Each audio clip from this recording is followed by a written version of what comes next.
It's 172 years old. It's the oldest international sporting trophy in the world.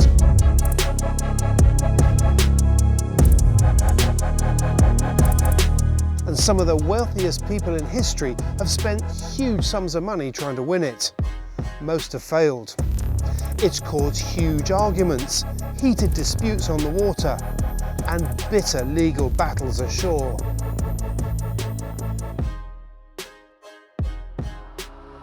To even consider trying to win it has often meant accepting that the pitch will be sloped against you before you even start. So why do it? Why does this ornate silver trophy hold such an attraction? What is it about the America's Cup that drives people to the limit? Why is the America's Cup so special? And how does the competition work? Over the course of our series, we'll answer these questions. And to kick things off, we'll take a look at how the competition works.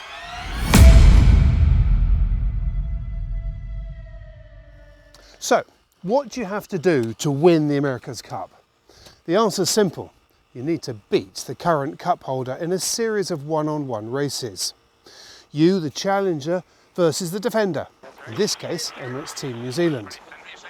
The America's Cup match itself is only ever between two teams, defender and challenger. To be absolutely accurate, the event is actually between yacht clubs, and each side represents one. In the case of the Kiwis, it's the Royal New Zealand Yacht Squadron. The next America's Cup match will take place in Barcelona and start on the 12th of October 2024. It's a 13-race series where the first to achieve 7 wins takes the cup. So the match for this prestigious trophy is actually quite simple. The road to get there is more involved. An America's Cup cycle is triggered when a club presents a challenge to the cup holders. Assuming that the challenging club meets certain criteria as set out in the deed of gift document that was drawn up by the original trustees, the process can get underway.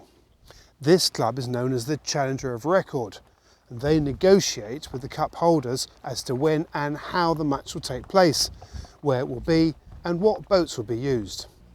This agreement is then documented in the cup protocol. In the case of the current America's Cup, the challenge came from the Royal Yacht Squadron in Cowes. Their team is Ineos Britannia, headed up by Sir Ben Ainslie, who was there with Robert Bickett to hand in the challenge and sign the paperwork with the Royal New Zealand Yacht Squadron Commodore Aaron Young. While this is an agreement between two teams representing two clubs, frequently other teams will come along saying that they'd like to challenge for the cup as well. It's then the responsibility of the Challenger of Record to arrange for a series of races to establish who will go forward to take on the defender in the match. Depending on the number of challenging teams, the selection series can go on for some time. In this cup cycle, the Challenger Selection Series takes place in September in Barcelona, and there are 5 challenging teams. But there's more. This time around, in the build-up to the Challenger Series, there are 3 preliminary events, warm-up acts for both challengers and the defender. Working backwards, the 3rd event is in Barcelona and takes place in the 75-foot custom-built boats that will be used through to the cup match itself. In fact, this will be the first official racing series in these boats. Teams are only allowed to build one of these 75-footers, so even though there are no points counting towards the selection of challengers, there's a lot riding on this preliminary series. The 2 preliminary events before that are sailed in the 40-foot version of the main cup boat, an AC-40. Aside from being smaller, the key difference is that unlike the custom 75-footers, the AC-40s are all identical, they're one designs. As a result, this racing pitches crews against crews. The first preliminary event was in Villanova. The second is in Jeddah, Saudi Arabia, and starts on the 29th of November.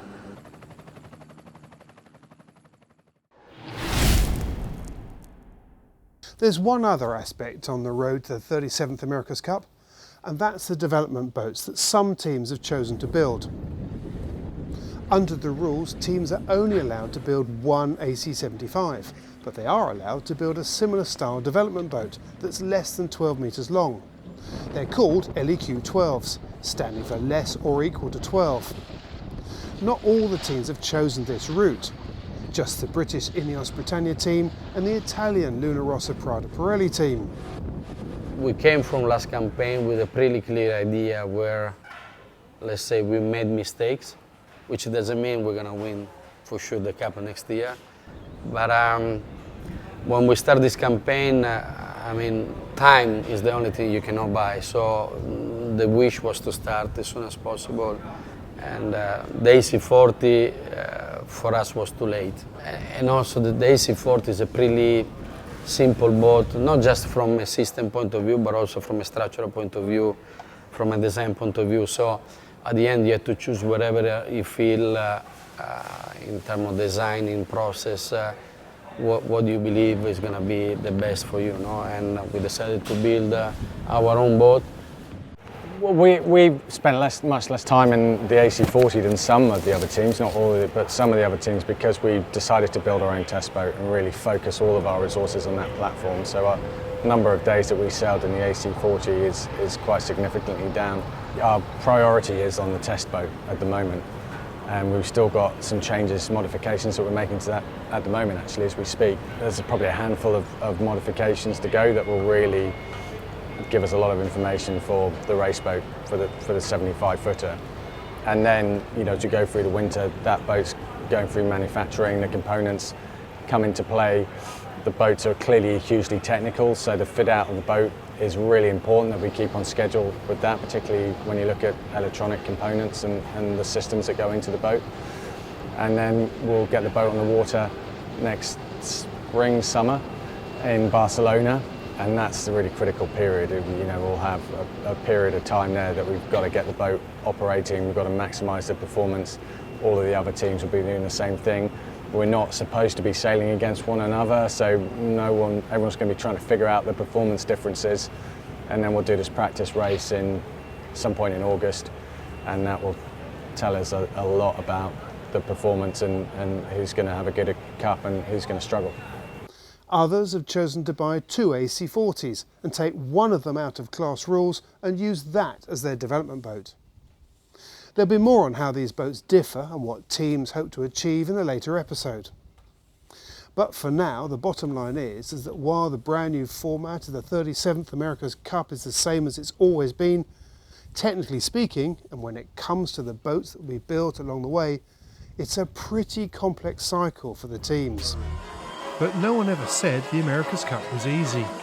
And even though every challenger goes into it knowing that the odds are stacked against them, in the last 172 years, it hasn't stopped them from trying.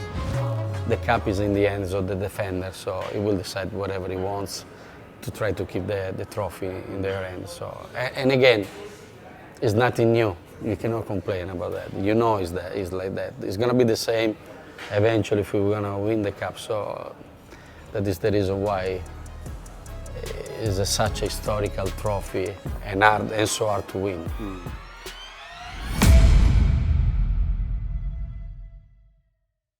A sustainable future. YANMAR.